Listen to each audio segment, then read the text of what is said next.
এখন ঐতিহাসিক নামঘৰ শ্ৰীমন্ত শংকৰদেৱে নামনি অসমত প্ৰতিষ্ঠা কৰা একমাত্ৰ নামঘৰে হৈছে ধুবুৰী জিলা সত্ৰশালত থকা যি নামঘৰ সেই নামঘৰ আৰু বৰ্তমান সংকটৰ গৰাহত এই নামঘৰ কিয়নো 2018 চনতে চৰকাৰে আবণ্টন দিছিল প্ৰায় 1.5 কোটি টকা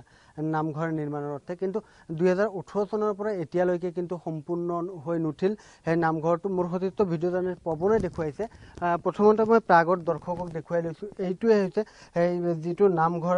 শ্ৰীমন্ত শংকৰদেৱে নিজে প্ৰতিষ্ঠা কৰা ধুবুৰী জিলাৰ একমাত্ৰ নামঘৰ সেই নামঘৰৰ বৰ্তমানৰ দৃশ্য 2017 চনতে চৰকাৰে বৃহৎ পৰিমাণৰ পুঁজি আবণ্টন দিছিল যদিও এতিয়ালৈকে কিন্তু কাম সম্পূৰ্ণ হৈ উঠা নাই কিয়নো দেখা গৈছে চৰকাৰৰ ফালৰ পৰা বিভিন্ন সময়ত বিভিন্ন ধৰণৰ অজুহাত দেখুৱাই কামসমূহ স্থগিত কৰি ৰাখিছে ইয়াত দেখিছে ঠিকাদাৰ যিজন ঠিকাদাৰ আছে ইয়াৰে ঠিকাদাৰেও কিন্তু সময়মতে কাম কৰা নাই বুলি এক ভয়ংকৰ অভিযোগ উত্থাপিত হৈছে আৰু যি নামঘৰ সেই নামঘৰৰ কিন্তু যি কমিটি সেই কমিটিৰ কিন্তু যিজন চেয়াৰমেন সেইজন হৈছে ধুবুৰী জিলা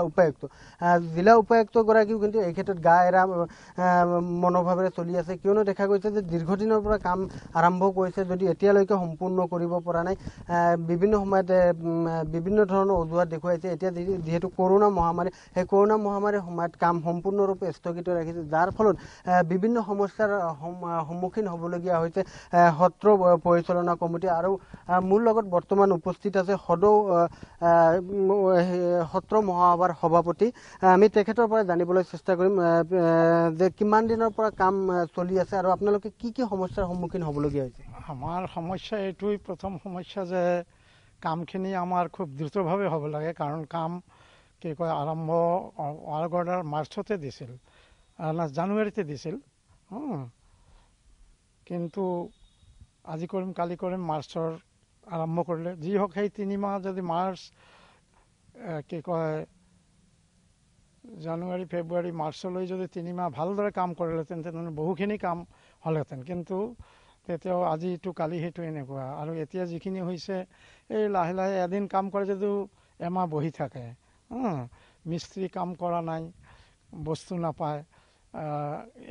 ইটা যদি আহে বালি নাহে বালি আহে যদি টিনপাত নাহে আৰু ঠিকাদাৰ চাম বিক্ৰম ঘোষ পিলৰুডি বিল্ডিঙৰ তেওঁ কামটো পাইছে কিন্তু তেওঁ মানে ঠিকমতে নাহে আৰু প্ৰশাসনে যে খবৰ ল'ব তাকো লোৱা নাই বা মোক এটা ফোনো কৰিব পাৰে কিন্তু ফোনো নকৰে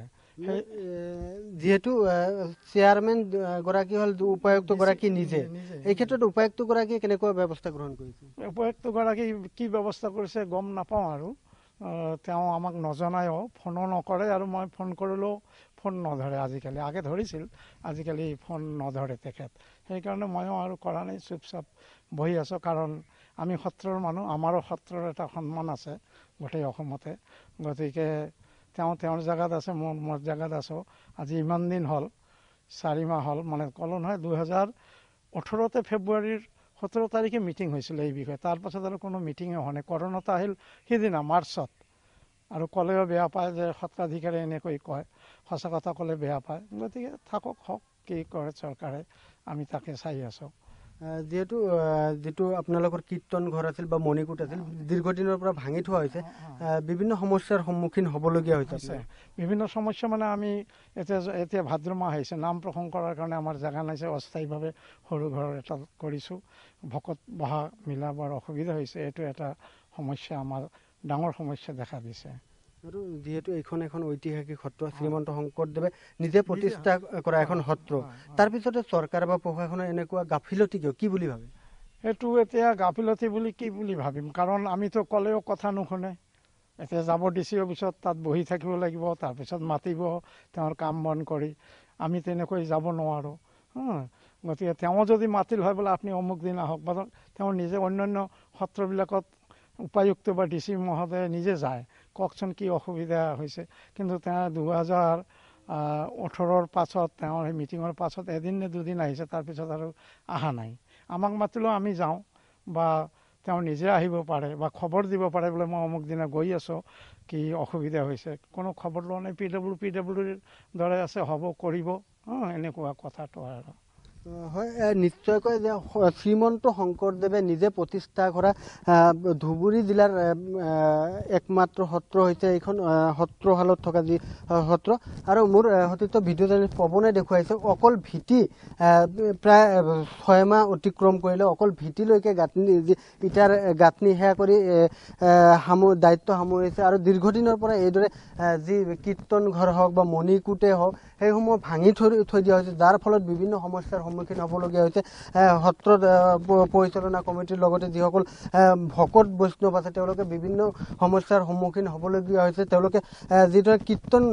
কৰিব লাগে কীৰ্তন কৰিবলৈ বৰ্তমান তেওঁলোকৰ ঠাই নাই ঠাইৰ অভাৱত পৰিছে আৰু বিভিন্ন সময়ত দেখা যায় যে হিন্দুত্ববাদী চৰকাৰ বুলি দাবী কৰা সোণোৱাল চৰকাৰে কিন্তু এই ক্ষেত্ৰত কিন্তু সম্পূৰ্ণ ব্যৰ্থ হৈছে কিয়নো দেখা গৈছে দীৰ্ঘদিনৰ পৰা 2018 চনতে আবণ্টন দিয়া হৈছিল এক বৃহৎ পৰিমাণৰ টকা তাৰ পিছতো কিন্তু আজিলৈকে যি কাম সেই কাম কিন্তু সম্পূৰ্ণ কৰিব পৰা নাই যাৰ ফলত দেখা গৈছে বিভিন্ন সমস্যাৰ সন্মুখীন হ'বলগীয়া হৈছে যি সত্ৰ পৰিচালনা সমিতিৰ লগতে যি ভকত বৈষ্ণৱ আছে তেওঁলোক বিভিন্ন সমস্যাৰ সন্মুখীন হ'বলগীয়া হৈছে আৰু এইখিনিতে এটা কথা উল্লেখ কৰিব লাগিব যে এইখন যি সত্ৰ এইখন এখন ঐতিহাসিক সত্ৰ শ্ৰীমন্ত শংকৰদেৱে নিজে প্ৰতিষ্ঠা কৰা সত্ৰ নামনি অসমৰ ভিতৰত একমাত্ৰ সত্ৰ হৈছে এইখন তাৰ পিছতে কিন্তু চৰকাৰ বা প্ৰশাসনে যি ধৰণে ব্যৱস্থা গ্ৰহণ কৰিব লাগিছিল সেই ধৰণে কিন্তু ব্যৱস্থা গ্ৰহণ কৰা পৰিলক্ষিত হোৱা নাই